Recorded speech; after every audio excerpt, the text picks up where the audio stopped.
পটুয়াখালীতে ৭,৫০০ piece ইয়াবাসহ এক মাদক কারবারিকে আটক করেছে কোস্টগার্ড পটুয়াখালী স্টেশনের সদস্যরা। বৃহস্পতিবার কোস্টগার্ড মিডিয়া কর্মকর্তা লেফটেন্যান্ট কমান্ডার সাব্বির আলম সুজন এ তথ্য নিশ্চিত করেন। তিনি জানান, পটুয়াখালীর দুমকি থানাধীন লেবুখালী ব্রিজের টোল প্লাজা সংলগ্ন এলাকায় বৃহস্পতিবার ভোর 4:30টায় কোস্টগার্ড স্টেশন পটুয়াখালী কর্তৃক গোপন সংবাদের ভিত্তিতে একটি বিশেষ অভিযান পরিচালনা করা হয়। অভিযান চলাকালীন উক্ত এলাকায় সন্দেহভাজন একটি যাত্রীবাহী বাসে তল্লাশি চালিয়ে প্রায় ৩৭,৫০,০০০ টাকা মূল্যের ৭,৫০০ পিস ইয়াবা এবং নগদ ৪,০৪৫ টাকা সহ এক মাদক কারবারিকে আটক করে কোস্টগার্ড।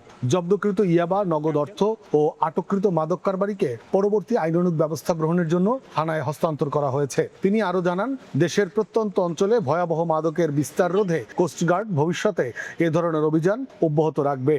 একটি যাত্রীবাহী বাসে তল্লাশি করে প্রায় ৩৭,৫০,০০০ টাকা মূল্যের ৭,৫০০ পিস ইয়াবা ও ৪,০৪৫ টাকা নগদ অর্থসহ একজন মাদক কারবারিকে আটক করা হয়।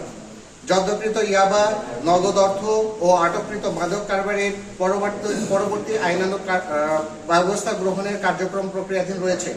দেশের প্রত্যন্ত অঞ্চলে ভয়াবহ মাদকের বিস্তার রোধে কোস্টগার্ড ভবিষ্যতেও এ ধরনের অভিযান অব্যাহত রাখবে। Desk report, next Bangladesh 24।